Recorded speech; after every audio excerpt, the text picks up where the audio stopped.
வாக்கு எப்படி பலிக்கும்? இன்னைக்கு ஒரு உண்மையான நிகழ்வை அறிவோம் நண்பர்கள்ட்ட பகிர்ந்து கொள்ள ஆசைப்படுறேன்.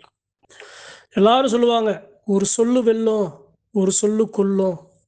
பெரியோர்கள் வாயில விழுகாதீங்க, நல்லவங்க வாயில விழுகாதீங்க, சித்தர் பெருமக்கள் வாயில விழுகாதீங்க, அந்த முனிவர்கள் வாயில விழுகாதீங்க, சாமியாடி பெருமக்கள் வாயில விழுகாதீங்க.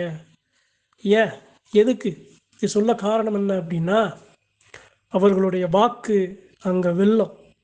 அந்த வாக்கு அந்த இடத்துல நடக்கும்.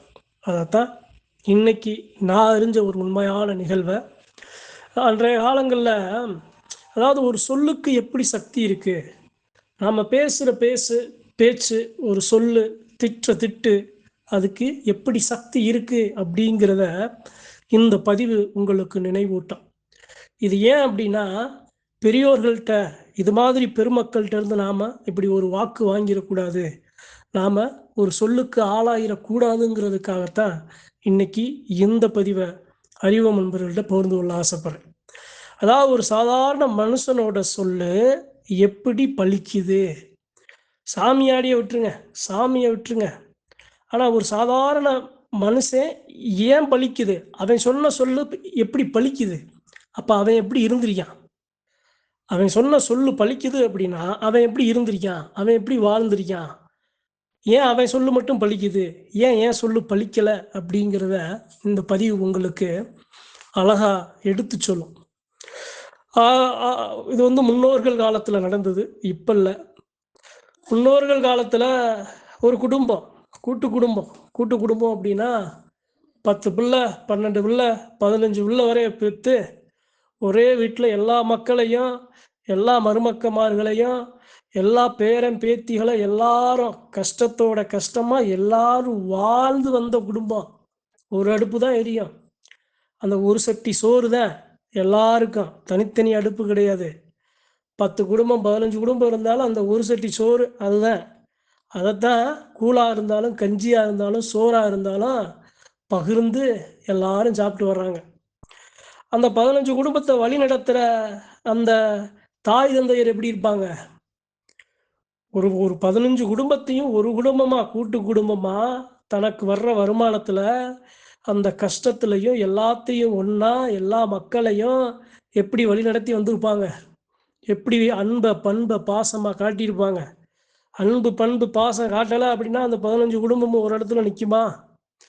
ஒத்த பிள்ளை பத்துட்டு ஒத்த பிள்ளை விட்டுப்புட்டு வெளியே போகிற அந்த காலத்தில் 15 பிள்ளையும் அந்த ஒரே வீட்டில் வளர்ந்தா எப்படி அவங்க பந்த வாசத்தை ஊட்டி வளர்த்துருப்பாங்க? அப்போ எந்த அளவு அவர்கள் அவர்கள் அந்த பிள்ளைகளை அவ்வளோ அழகாக வளர்த்து எடுத்திருப்பாங்க. அவங்க இருக்கிறது மட்டும் இல்லாமல் அவங்க அண்ணன் தம்பி மனுஷன் எல்லாரும் எப்படி ஒன்று மண்ணா எப்படி அன்பாக வந்திருக்காங்க. அது மாதிரி ஒரு குடும்பம். அந்த குடும்பத்தில் ஆம்பளை பிள்ளைய பொம்பளை பிள்ளைகளுக்கெல்லாம் இருக்கிற மாட்டை விற்று, இடத்த விற்று, நிலத்தை விற்று அந்த பிள்ளைகளுக்கு திருமணம் கல்யாணம் பண்ணி வச்சிடுறாங்க. தன்னுடைய பிள்ளைகளுக்கு, ஆண் பிள்ளைகளுக்கு கஷ்டப்பட்டு ஏதாவது ஒன்று படிக்க வச்சு, ஏதாவது ஒன்று படிக்க வைக்காமல் ஏதாவது ஒரு நல்ல ஒரு மருமக்கமார்களை கட்டி வைக்கிறாங்க அந்த குடும்பம். அப்போ அந்த இடத்துல என்ன ஆகுது அப்படின்னா, அந்த அந்த தாயும் அந்த தந்தையரும் என்ன பண்ணுறாங்க, எதுவாக இருந்தாலும் தான் பிள்ளைகளுக்கு, வீட்டில் இருக்கிற பிள்ளைகளுக்கு கொடுத்துட்டு தான் அவங்க சாப்பிட்ற பழக்கம். எதுவுமே இல்லாட்டினாலும் பட்னியாக கூட படுத்திருக்காங்க. கஷ்ட நஷ்டம் வரும்போது எல்லாத்துலேயும் கூட நின்றுருக்காங்க. மனக்குறை வரும்போது மனக்குறையை தீர்த்து கொடுத்துருக்காங்க. மயங்களை சரியாக வளர்க்குறது மட்டும் இல்லாமல் அந்த வீட்டுக்கு அந்த மருமக்கமார்களை மகவோல் நல்லா அணைச்சி வர்றாங்க. அப்போ ஒரு நாள் என்ன ஆகுது அப்படின்னா, அந்த வீட்டில் இருக்க பெருமக்கள் என்ன பண்ணுறாங்க, கொஞ்சம் தூரமாக போய் தான் ஒரு அசைவம் எடுக்கணும். ஒரு வாரத்தில் மாதத்தில் ஒரு தடவை கூட என்ன பண்ணுவாங்க, போய் என்ன பண்ணுறாங்க, அவங்களுடைய பிள்ளைய ஒரு 3-4 பேர் போய் அவங்க என்ன எடுப்பாங்க, வறுமையில் என்ன எடுப்பாங்க, ஆட்டோட தலையும் கால், இந்த குடல், இந்த நுரையீரல், அது மாதிரி இதை நிறையா அப்படி 5 கிலோ 6 கிலோன்னு எடுத்துட்டு செமக்க மாட்டாப்பில் கொண்டு வந்து எல்லாரும் அந்த அம்மா, அந்த வீட்டில் இருக்கிற அந்த தாய் ஒரு நாள் முன்னாடியே அதுக்கு தேவையான சீரகம், மிளகு, அதுக்கு தேவையான உணவுப் பொருட்கள் எல்லாத்தையும் கையால், யாரும் எதிர்பார்க்காம, ஏன்னா அது எல்லாத்தையும் தான் பெத்த பிள்ளையாக பார்க்குதே, மகனை மருமகன் எல்லாத்தையும் ஒரே பிள்ளையாக பார்க்குதே, கஷ்டப்பட்டு அந்த பிள்ளைகளுக்கு கஞ்சியாச்சி ஊத்துறதா அந்த அம்மாவுக்கு வேலையே. அந்த அம்மாவுக்கு அனுதினமும் வேலை என்ன அப்படின்னா, தான் பிள்ளைய தான் பேத்திய பேரங்களுக்கு தான் மருமக்கமார்களுக்கு ஏதாவது கஞ்சியாச்சு அவங்களோட பசி ஆத்துறதா அவங்களுடைய வேலையே.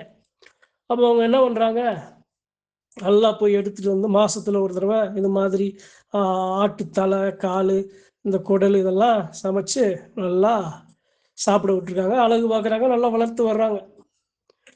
ஒரு நாள் என்ன ஆகுது அப்படின்னா, அதே மாதிரி ஒரு தடவை எல்லாத்தையும் சமைச்சு வச்சுட்டு இவங்க என்ன பண்ணியிருக்காங்க, கொஞ்சம் வெளியே போயிருக்காங்க.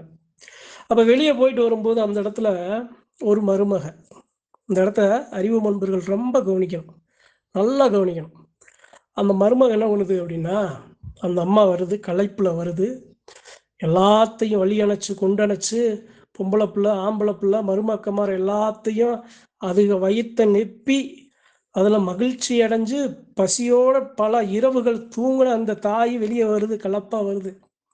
அப்போ புதுசாக வந்த ஒரு மருமக என்ன பண்ணுது, சோறு வைக்கும்போது அந்த கறி அதெல்லாம் எதுவுமே எடுத்துகிட்டு வராமல் வெறும் குழம்பையும் வெறும் எலும்பை மட்டும் அந்த அம்மாவுக்கு ஊற்றுது. யாருக்கு? அந்த குடும்பத்தையே நில்லுன்னு நிறுத்தி வந்த 15 பிள்ளைய பெற்று அத்தனை சம்பந்தம் பண்ணி அவ்வளவு கஷ்டத்துலையும் கருமாயத்திலையும் எல்லாத்தையும் வளர்த்தெடுத்த அந்த தாய்க்கு அந்த வெறும் குழம்பையும் வெறும் எலும்பு, கறி கூட இல்லை, வெறும் எலும்பு. அப்போ அந்த அம்மா என்ன பண்ணுது, சாப்பிட பார்க்குது, வெறும் எலும்பு தான் இருக்குது. அப்போ என்னத்தா என்ன, என் பிள்ளைய என் வீட்டுக்காரு எல்லாம் போய் 6-7 கிலோ கிட்ட கறி எடுத்துகிட்டு வந்தாங்க, நான் தானே எல்லாம் வச்சு உங்கள்கிட்ட கொடுத்துட்டு போனேன், நல்லா சாப்பிட்டு இருங்கன்னு. என்னத்தா எல்லாம் தீந்து போச்சா? என்ன தீந்து போச்சா? ஒன்றுமே இல்லையா? என்ன வெறும் ஒரு சாரையும் எலும்பையும் வந்து போடுற அப்படின்னு அந்த அம்மா கேட்குது. அதுக்கு அப்போ அந்த அம்மாவோட அந்த மருமகளோட மயன் அந்த அம்மாவோட வீட்டுக்கார் வர்றார். அவர் வந்து அந்த இடத்துல பக்கத்தில் உட்கார்றாரு. பக்கத்தில் உட்காரும்போது அந்த அம்மா அவருக்கு சாப்பாடு எடுத்துகிட்டு போகும்போது அதில் எலும்பு கறி குடல் அதே இது மண்டைக்கறி இது எல்லாம் நல்லா நிறக்க தட்டு நிறையா அவருக்கு அந்த அம்மா சாப்பாடு வைக்குது. அதுக்கு முன்னாடி அந்த கிழவி உட்காந்து சாப்பிடுது, வெறும் சாரும் கொஞ்சோண்டு எலும்பும். அது என்ன பண்ணுது, சாப்பாடு உள்ள இறங்கலை, கண்ணீர் தார தாரையாக ஊற்றுது. நான் பெத்த பிள்ளைய, நான் வளர்த்த பிள்ளைய இப்படி நான் இருக்கேன், எனக்கு இந்த ஒரு நிலையா அப்படின்னு என்ன பண்ணுது, பிடிச்ச சோறு அந்த அம்மாவோட தொண்டை குழியில் இறங்கலை. அதாவது ஒரு குடும்பத்தில் ஒரு தாய் தந்தையர் அந்த முன்னோர்கள் முதியோர்கள்லாம் எப்படி இருந்திருப்பாங்க, அவங்க எதுக்கு அடிமையாக இருந்திருப்பாங்க, வெறும் பாசங்கிற ஒன்றுக்கு தான் அவங்க அடிமையாக இருந்திருக்காங்க. அந்த பாசத்துக்காகத்தான் அத்தனை கஷ்டமும் அவங்க படுறது. ஏதோ தோடு எடுத்து போடுவேன், தொங்கட்டையை எடுத்து போடுவேன், கழுத்து சங்கிலி எடுத்து போடுவேன், காசு மாலை எடுத்து போடுவேன்லாம் அவங்க அன்றைய காலங்களில் பிள்ளை குட்டிகளை பெற்று வளர்க்கலை. மகிழ்ச்சியாக சந்தோஷமாக தான் பிள்ளை இருக்கணும், அதுக்கு மனசில் கஷ்டமாக இருந்தாலும் கருமாயத்தை பார்க்கக்கூடாதுங்கிற ஒரு எண்ணத்தில். இப்போ அந்த அம்மா என்ன பண்ணுது, அந்த சோறை அந்த அம்மா இறங்க மனசு இல்லாமல் தான் பிள்ளை சாப்பிட்றத பார்த்து ரசிக்குது. பரவாயில்ல, என் பிள்ளை நல்லா சாப்பிட்றியான் அப்படின்னு ரசிச்சுட்டு என்ன பண்ணுது, அந்த சோறை பிணைஞ்சிக்கிட்டே உட்காந்துக்கிட்டே இருக்கு. பிள்ளை நல்லா சாப்பிட்டு எந்திரிச்சு போய் கையை கழுவிட்டார், வெளியே போயிட்டார். அப்போ அந்த அம்மா அந்த மருமகளை கூப்பிடுது, ஆத்தா தாயி இங்கே வா. என்னத்தா, நான் 5 கிலோ 6 கிலோ 7 கிலோ கறி எடுத்துட்டு வந்து உனக்கு குழம்பு வச்சு உங்களை கொடுத்துட்டு போனேன், நீ எனக்கு கொஞ்சோண்டு சாறு வெறும் எலும்பை கொடுத்த. பரவாயில்லத்தான், எனக்கு கஷ்டப்படலை, பரவாயில்ல. ஆனால் கவனம் இல்லாமல் அப்போ இருந்து இப்போ வரைக்கும் என் பிள்ளை குட்டிகளை நான் வளர்த்தெடுத்து உங்களுக்கு கல்யாணம் பண்ணி வச்சிருக்கேன். கள்ளத்தையும் கபடத்தையும் நடிப்பையும் சொல்லி கொடுக்காம இயல்பா பந்த வாசத்தை மட்டுமே என் பிள்ளைகளுக்கு ஊட்டி உங்களுக்கு கட்டி கொடுத்துருக்கா. இப்போ நீ கொடுத்துருக்கல, இப்படி நீ இந்த மாதிரி நீ செயல் செஞ்ச அப்படின்னா என் தழுகச்சோறு கூட உனக்கு கிடைக்காதாத்தா. எப்படி, நான் செத்த பின்பு எனக்கு போடுற அந்த தழுகச்சோறு இருக்குல்ல, அந்த தழுகச்சோறு கூட உனக்கு கிடைக்காது அப்படிங்கிற மாதிரி ஒரு வார்த்தையை விட்டுருது. அந்த அம்மா அதை கண்டுக்கல. வார்த்தையை விட்டுட்டு கண்ணீரோட அந்த சோத்தை வச்சுட்டு கையை கழுவிட்டு அந்த தாய் போய் 3 நாள் அழுகுது. 3 நாள் அழுகுது. தான் பிள்ளை, தான் மருமக இத்தனை வருஷமா இப்படி ஒத்த நேரம் சோத்துல என்னைய போல மன கஷ்டப்படுத்திட்டாலே அப்படின்னு இரவு ஃபுல்லா 3 நாளா அழுகுது. அந்த தாய் சொன்ன சொல்லு என்ன, நான் கள்ளம் இல்லாம கவடம் இல்லாம நான் நடந்து உங்களை அழகா நான் வச்சிருக்கேன், கஷ்டத்துலையும் கருமாயத்திலையும். என்னைய மாதிரி இருக்க பொம்பளைகளுக்கு நீ இதை செஞ்ச அப்படின்னா, எனக்கு நீ இதை செஞ்சிருக்க, இதை நீ செஞ்ச அப்படின்னா என் தழுகச்சோறு கூட உனக்கு கிடைக்காது. நான் செத்த பின்பு, ஒருத்தவங்க இறந்த பின்பு அவங்களுக்கு தழுகை, அந்த தழுகச்சோத்தை தன்னுடைய மக்களுக்கு மருமகளுக்கு தான் கொடுப்பாங்க. அவங்க தான் சாப்பிடணும், வேற யாரும் சாப்பிடக்கூடாது. அந்த சோறு கூட உனக்கு கிடைக்காதுன்னு அந்த அம்மா சொன்ன சொல் எப்படி வென்றுச்சு தெரியுமா? எந்த பொம்பளை, எந்த அம்மா வெறும் சோத்தையும் வெறும் சாரையும் வெறும் எலும்பையும் மனசுல கள்ளத்தையும் கவனத்தையும் வச்சு கொடுத்து திருந்தாம நின்னுச்சோ, அந்த அம்மாவோட காலம் முடிஞ்சு போச்சு. அந்த அம்மா இறந்து போச்சு. இந்த அம்மா சொன்ன சொல் பழிச்சிருச்சு. இந்த அம்மா சொன்ன சொல்லு பழிச்சிருச்சு. இந்த அம்மா இறந்ததுக்கு அப்புறம் அந்த தழுகச்சோறு கிடைக்காமலே அந்த அம்மாவுக்கு அந்த அம்மாவோட காலமும் முடிஞ்சு போச்சு. வயசுல அந்த அம்மா இறந்து போச்சு. அப்ப அந்த சொல்லு அந்த இடத்துல எப்படி பழிச்சிருச்சு பாருங்க. உண்மையான மக்க, நேர்மையான மக்க, சத்தியமான மக்க விடுற அந்த சொல்லு இருக்குல்ல, அதாங்க வலிமையானது. சாமி சொல்ற சொல்லுக்கு சமம். எதையும் எதிர்பார்க்காம, ஆசைப்படாம, ஆசைப்படாம, தான் நல்லா இல்லாட்டாலும் பரவாயில்ல, தான் மக்கள் நல்லா இருக்கணும்னு இருக்கிற தாய் தந்தையருடைய குணம் அந்த சொல்லு வெல்லுங்க, வெல்லும். எவ்வளவோ பிள்ளைய கஷ்டப்படுவாங்க. காரணம் என்ன தெரியுமா? தான் பெத்த ஆத்தாள் அப்பனையும் சரியா பார்த்துருக்க மாட்டாங்க.